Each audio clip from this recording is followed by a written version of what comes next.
What do you want? So my wife insisted that we go shopping at Ikea. Why? Well, because she saw a piece of furniture online, and rather than just buy the thing off the website, we had to go look at it in the store. So after an hour or two of wandering and weaving through the labyrinth of Ikea, we find the piece of furniture she's been looking for. And of course, the added insult of wasting 2 hours that I don't have, I get to put the piece of furniture together after I bring it home. While trying to assemble what appears to be shelves, I realize that I have no idea what the hell I'm doing, and the stupid Swedish instructions are making me feel retarded. Then just as I'm reaching the end of my assembly project, the damn thing did something I didn't expect.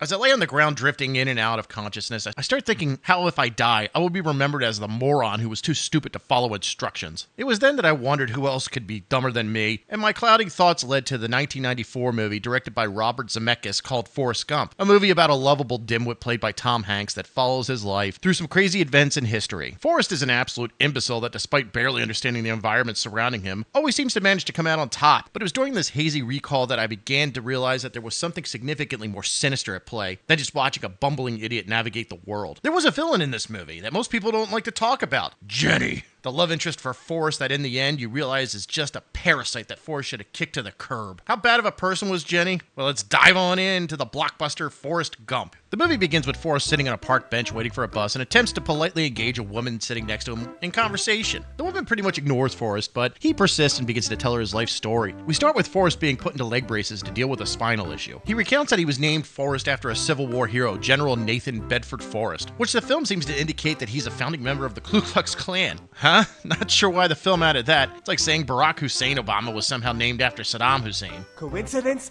I think not! Okay. So we realize that Forrest lives with his mother alone in Alabama, and it doesn't take long to introduce the fact that Gump is not the brightest bulb in the box. His testing indicates his IQ is about 75, which puts Forrest about the same level of David Hasselhoff. I shit you not. The principal then shows Forrest's mom, played by Sally Field, that his low IQ puts him just over the line for not being smart enough to enter school. Don't you mean just under the line? The day I'm corrected by a regent. Forrest's mom's adamant that Forrest attend public school and not a special ed school since his IQ is just 5 points short. The principal, being a caring man and always looking out for the children's best interest, comes to an agreement with Forrest's mom. Nice guy, huh? Are you kidding me? The next scene we see Forrest sitting out on a tree swing listening to his mom get blasted by the principal in his house. Holy shit!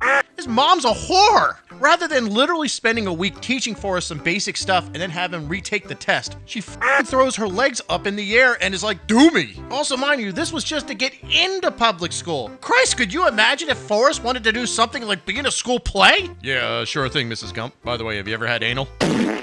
The worst part is in the next scene when you see her reading Forrest a book for bedtime. You're telling me that she didn't just reek of sex? Jesus Christ, what a horrible mother. But I think that it more or less sets the tone for the rest of the movie. Moving on. Well, Forrest starts going to school, and it's at this point that we are introduced to the villain of this movie, Jenny. The first thing Jenny does is ask about his legs, to which Forrest responds that his legs are fine, but the braces are for his spine, which needs to be straightened out. Now, I look at this as a reasonable response to an honest question, but Jenny immediately responds with, "Are you stupid or something?" Well, you, Jenny. What kind of follow-up response is that? It's like if I had a cast on my arm and someone asked what happened, and I told them, oh, it's to help me fix a bone, and their next response was like, do you suck? Yes, I do. Yes, I do. Yes, I do. Well, maybe not like that, but you know what I'm getting. Let's keep going. Despite the you insult, Forrest and Jenny are now friends. We are treated to a montage of Jenny and Forrest hanging out, which culminates with the two of them walking home from school when some bullies start throwing rocks at Forrest. You know, this scene is amazing. Since Forrest was born in the 1940s, you know this scene takes place in the 1950s, and I love how bullying in those days consisted of throwing rocks at a kid. What a great time to be alive. Well, I guess if you are a white person. But my point is that today, if you even look at another kid wrong, they'll send your ass to the principal's office and you'll walk away with a 3-day suspension. We've come a long way from throwing rocks the wrong thing. But whatever. So Forrest initially has trouble running away, but he begins to hit his stride and takes off and breaks free of the restraints and hauling ass to outpace his would-be assailants. Forrest runs and runs all over town and winds up back at Jenny's house, where we are introduced to the notion that Jenny's father is a f***ing PDF file. While it is disturbing, this obviously plays a role as to why Jenny ends up bag later in the movie. We then cut to a high school version of Forrest, and it's here where we see the Tom Hanks version. This time, his would-be assailants have given up their bikes for a truck, and Forrest, now an adult, hauls once again to escape. The older version of Jenny, played by Wright, supports Forrest by yelling, Run, Forrest! Run! Well, it's during this scene, while running away, that Forrest winds up on a football field and manages to outpace the wide receiver, getting him noticed by a college football coach, which gets Forrest into college on a scholarship. Jenny, on the other hand, ends up going to a different school. But apparently the two schools are close enough together so that they still get to hang out. In the next scene, we see Forrest patiently waiting for Jenny when a car approaches containing his best friend. It becomes apparent pretty quickly that Jenny is not liking what her would-be suitor is doing, and Forrest springs into action. You know, this scene makes me chuckle a little bit. If you're dating a chick at an all-girls college, would you really pull up to her dorm before you start making out with her in the parking lot? But whatever. So Forrest, being protective over Jenny, proceeds to open the driver's side door and start punching Jenny's aggressor. Jenny responds by pulling Forrest off the man that was assaulting her and proceeds to give Forrest shit. I guess in her mind, no means yes. Forrest, feeling bad about Jenny yelling at him from preventing a sexual assault, tries to go back to his college but is stopped by Jenny and brought into her dorm. It's here when Jenny, obviously frustrated that she didn't get in an uncomfortable place, What? Like the back of a Volkswagen? and offers Forrest a pity. She breaks out the titties and poor Forrest blows his load prematurely into Jenny's roommate's bathrobe. Forrest, being the savage that he is, even acknowledges what he did. Yep, Jenny finds it funny to let dudes in her dorm room spooge on shit that doesn't belong to her. Oh, please remember to like this video and subscribe to my channel. That way I can continue to bring you more of this garbage content. No more! Well, after that, we continue to follow Forrest as he graduates college and winds up joining the army. It's here where we are introduced to Forrest's new best friend, Bubba. Just like Forrest, Bubba has that keen intellect that we all adore with those that have autism. What happens next is that we learn all the possible ways to prepare shrimp, while Forrest excels at being a private in the army. During one night when Forrest is lying in bed, someone tosses him a nudie magazine, and it's here where we find that Jenny has been taking some suggestive photos with her college apparel. But the bitch is so dumb that she didn't realize that someone at her school might report her. Yeah, Jenny is pretty stupid. I mean, think about it. It took knucklehead Forrest 5 years to graduate, but he did it. Jenny was still in school. Usually when someone takes more than 5 years, we call them doctors. Anyways, so Jenny is apparently performing somewhere close to Gump's base, and he decides to pay her a visit. Well, it's a performance all right, with Jenny playing the guitar in the nude in front of some horny dudes. And once again, Forrest has to save her from the handsy middle-aged offs, and of course Jenny is mad because of it. Seriously, this is the second time Forrest has prevented someone from possibly splitting you open against your will, and you're mad?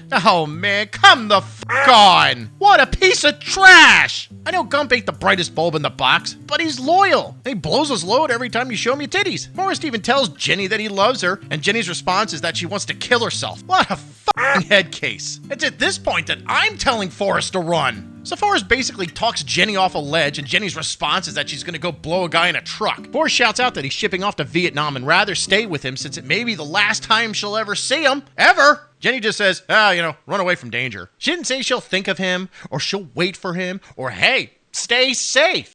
I would have taken a good luck. But no, Jenny says, hey, Forrest, don't be brave, be a coward. And then she goes back to giving roadhead to a dude in a truck. F you, Jenny. So the Spectrum boys are then shipped off to Vietnam, where we meet Lieutenant Dan, played by Gary Sinise. It's during this time that we see Forrest writing to Jenny almost every night. He's a very dedicated simp, I'll give him that. The dude is off fighting a brutal war, and Jenny's living her best life without a care in the world. Forrest, on the other hand, is on patrol with his platoon when he's ambushed by Charlie, and everyone ends up getting shot, including Forrest. Luckily for him, he just takes a round in the ass. Bubba, on the other hand, looks like he's been through a grinder and succumbs to his injuries as Forrest attempts to save him. Sorry, Bubba, but it looks like the only shrimping you'll be doing is in the afterlife. Well, while Forrest is in recovery, he gets mail delivered, and wouldn't you know it, he gets every letter he wrote to Jenny returned. The motherfucker is out there trying to make the world a safer place for democracy, and this little whore couldn't care less about a dude that has saved her from a forcible snuggle session twice! Forrest manages to deal with his misfortune by playing a lot of ping pong. Lieutenant Dan is so impressed that he even gives Forrest a hug in the middle of the night despite having no legs. Gump apparently is so good at ping pong that the Army gave him the Medal of Honor. Forrest then travels to Washington, D.C. to receive his award, and I guess he's a Republican or something because he asks LBJ to kiss his ass. While in D.C., Forrest somehow bumps into that skank Jenny, and it almost seems like a Hallmark moment. They run up to each other, embrace themselves, the music comes up, and it's happily ever after. No! Jenny shows Forrest that she's now into black dudes and has most likely screwed everyone in the room. I get it. You have enough in you. Things start stretching out. It's a time to up the ante for bigger dicks. Then while one of the black dudes is telling Forrest how much he likes stuffing Jenny in the rear, Jenny is apparently holding out on her pimp and then proceeds to get slapped. Forrest simp sees this and appreciates it so much that he has to give the guy a hug. Forrest even looks like he wanted to have a go at Jenny, but she calms him down and Forrest congratulates the black dudes for running a train on Jenny. Then Forrest and Jenny go for a walk where Jenny explains that she can now sit on a street cone and that 12 inches is just a warm-up. Despite this, Forrest still insists he wants to be her boyfriend. Jenny, wanting to change the conversation, starts telling Forrest about all the dicks she sucked. My girlfriend sucked 37 dicks. In a row? She tells Forrest that she's been invaded more times than Poland, and that if dicks had wings, her mouth would be an airport. Jenny then wraps up the conversation by telling Forrest that she's also a drug addict. At this point, Forrest is so fed up with this whore that he gives her back to the pimp. Jenny loads up and will now go somewhere else to add to her body count. Forrest is so disturbed by what Jenny told him that he flees to China for some rest and relaxation. At least here, he knows he could find some dudes that haven't Jenny already. Eventually, Forrest returns to the States to propose a new shrimping business with his old platoon commander, Lieutenant Dan. After some back and forth, Lieutenant Dan agrees to go into business with Forrest, but he has to settle some business in New York, so Forrest gets a head start. Forrest steals the shrimping idea from Bubba, and he knows Bubba wouldn't mind. Because he's dead. Forrest then heads south, but first he has to check on his mama and visit Bubba's grave. After tying up these loose ends, Gump then buys his shrimping boat and starts fishing for shrimp, but he quickly realizes that shrimping was much easier said than done. A local offers Forrest some advice, indicating he should name his boat for good luck. It doesn't take long for Forrest to come up with a name. Jenny. Well, I guess that kind of makes sense. You spend most of your time in the marshy waters that smell like a combination of dead fish, sewage, and a whorehouse at 8 a.m. So Jenny, yeah, seems like a good name. Speaking of raw we cut to see what Jenny's been up to, and sure enough, she's doing lines of blow and shooting H. I guess your way from coast to coast isn't enough. Christ, I just wish this skank would OD and cut the movie short. Oh, wait. Ooh, wait. Aw, chicken shit! Anyways, we go back to Forrest and Lieutenant Dan shows up. The two of them start shrimping together, and wouldn't you know it, Forrest didn't check the weather report one day, and the two of them wind up at sea during a hurricane. But this works to their favor as the winds and storm surge decimate their competition, and without any other boats functional, lo and behold, the shrimp start flooding in, and the Bubba Gump Shrimp Corporation has now been established. Forrest Simp and Lieutenant Dan end up cornering the market and making millions of dollars. Things are looking up for the smooth-brained Forrest when he suddenly gets word that Mama's sick. Gump drops everything and returns home, of course. What I find funny here is that while Forrest is talking to his mom, she explains that she's dying, yet her physician is the same obese, cigarette-smoking fatso from the beginning of the movie that gave Forrest his leg braces. You're telling me that this sack of blubber is somehow still alive and it's Forrest's mother that's sick? Well, considering his mom's a whore, she's probably dying of some STD, which, might explain Forrest in this movie. His mom probably had so much DNA in her, duking it out, that all the smart sperm ended up killing each other, paving the way for the slowest sperm to just walk up and get the baby-making process started. Once mom is dead, Forrest ends up having the house to himself. And he seems to be quite enjoying his retirement when the crazy bitch Jenny shows back up. Get out. Forrest, being the simp that he is, welcomes her with open arms. He gets her flowers every morning and takes care of all her needs. But I'm sitting here wondering what the fuck is she doing there? And I think I know why. Jenny was having the time of her life doing drugs and banging dudes, but she aged out. There was finally enough mileage on that pussy and enough crow's feet next to her eyes that dudes started passing her over for younger, hotter chicks. Jenny realized that she needs a sugar daddy and notices that her childhood dim-witted friend managed to hit big. Well, shit, sure, she's thinking, maybe it's time now that I settle down. Forrest may blow his load early, but she knows at this point her clam is probably so loose he'll have to fist her just to get a rise. I think it's here that Jenny tries to go through the motions, but what gets to her is that a slow life in Alabama, despite living with a millionaire, just isn't enough. Forrest is a good guy, and we all know where the good guys finish. Heck, Forrest offers to marry Jenny, but her brain is rotten with all the drug use. I don't think she realizes that she could marry him and take half his shit. But no, she's just stuck on the fact that Forrest is boring and ordinary. Then wanting to get back to her previous whoring lifestyle, she bangs Forrest, I guess, as a thank you and heads out. Poor Forrest. He probably just got chlamydia for a few minutes with a used up bitch. What a piece of garbage Jenny is. She could have a happy life in a rural part of the country and never have to worry about money again. But because Forrest is just too ordinary and boring, she hits the road because she thinks she could find something better. And she doesn't even say goodbye. You, Jenny. This obviously bothers Forrest, and he decides to go for a long run to blow off some steam. He runs and runs for 3.5 goddamn years. Look, we've all been there. A piece of ass breaks your heart, but Jesus Christ, crying in your beer for 3.5 fucking years? Get a fucking life, dude. So after Forrest runs forever, he decides to just head back home, and it's here where we get a letter from Jenny. Really? She's fucking radio silence for over 3 years, but all of a sudden she decides to reach out, and sure as shit, Forrest Simp comes running. Well, as Jenny answers the door, she's all shit and giggles, which immediately sends up a red flag considering how much she turned down Forrest advances over the years. She tells Forrest that she's been keeping a scrapbook of all his running. But why? She's never shown any interest in Forrest, and all of a sudden, now she's interested? Then, she has the audacity to apologize for being such an asshole to Forrest all those years. Red alert. Get the fuck out of there, Forrest. Run! Oh, there it is. Jenny is now a single mom, and here's the kicker. Forrest is the father. Well, according to Jenny. Nope,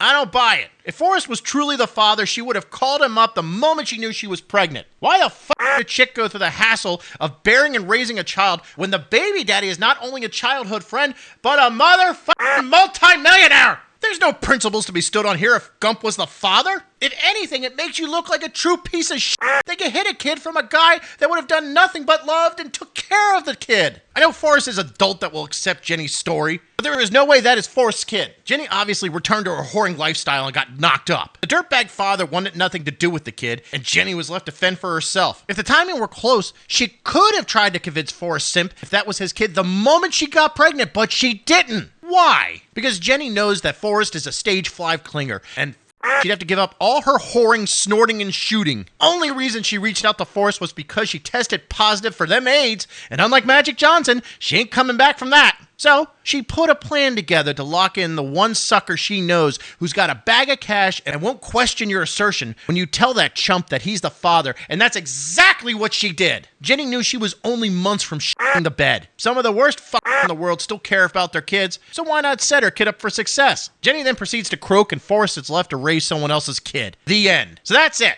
That's the movie. A story about a bumbling idiot on the spectrum that somehow manages to defy the odds and becomes a war hero, then a professional athlete, and managed to make a shitload of money, only to be duped by some evil bitch that abuses and uses a childhood friendship to her benefit. Jenny is a that partied her ass off, did whatever drugs she wanted with impunity, and literally had a body count higher than Forrest's IQ. In the end, the slut shits out a kid, then gobbles one too many cocks, and contracts a lethal STD, and in her final days dupes the feeble-minded Dumbo childhood friend and leaves him with the AIDS baby. Fuck you, Jenny. You deserve to die. And I hope they burn in hell! Hey, thanks for watching. I hope you realize that this is just satire, and we have a good time doing it. If what you saw here made you happy, please leave a like and subscribe. And if you didn't like what you saw, please leave a like and subscribe, because it would make me happy. Thanks for watching.